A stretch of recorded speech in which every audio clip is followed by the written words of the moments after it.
भगवान श्री कृष्ण की जन्म कथा भाद्रपद कृष्ण अष्टमी को श्री कृष्ण जन्माष्टमी कहते हैं, क्योंकि यह दिन भगवान श्री कृष्ण का जन्म दिवस माना जाता है। इसी तिथि की घनघोर अंधेरी आधी रात को रोहिणी नक्षत्र में मथुरा के कारागार में वसुदेव की पत्नी देवकी के गर्भ से भगवान श्री कृष्ण ने जन्म लिया था। यह तिथि उसी शुभ घड़ी की याद दिलाती है और सारे देश में बड़ी धूमधाम से मनाई जाती है। जन्माष्टमी के दिन भगवान श्री कृष्ण की जन्म संबंधी कथा भी सुनते सुनाते हैं, जो इस प्रकार है। द्वापर युग में भोजवंशी राजा उग्रसेन मथुरा में राज्य करता था।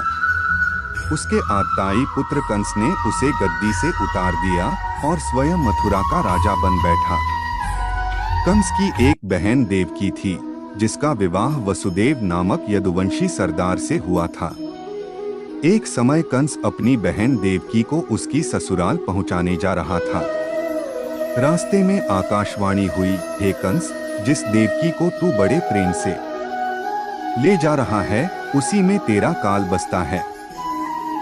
इसी के गर्भ से उत्पन्न 8वां बालक तेरा वध करेगा। यह सुनकर कंस वसुदेव को मारने के लिए उद्यत हुआ।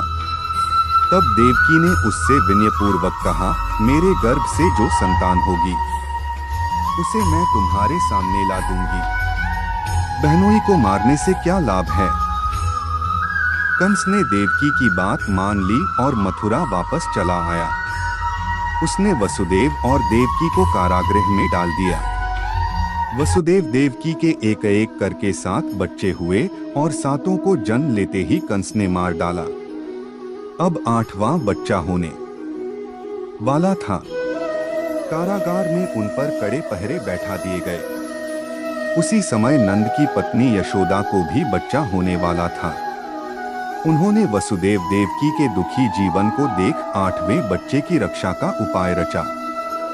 जिस समय वसुदेव देवकी को पुत्र पैदा हुआ, उसी समय संयोग से यशोदा के गर्भ से एक कन्या का जन्म हुआ, जो और कुछ नहीं सिर्फ माया थी। जिस कोठरी में देवकी सुदेव कैद थे, उसमें अचानक प्रकाश हुआ और उनके सामने शंख, चक्र, गदा, पद्म धारण किए चतुर्भुज भगवान प्रकट हुए। दोनों भगवान के चरणों में गिर पड़े।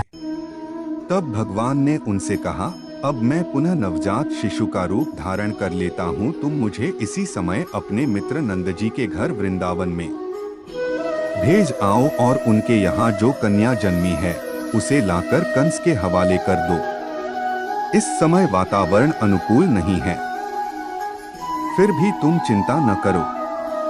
जागते हुए पहरेदार सो जाएंगे, कारागृह के फाटक अपने आप खुल जाएंगे और उफनती अथाह यमुना तुमको पार जाने का मार्ग दे देगी।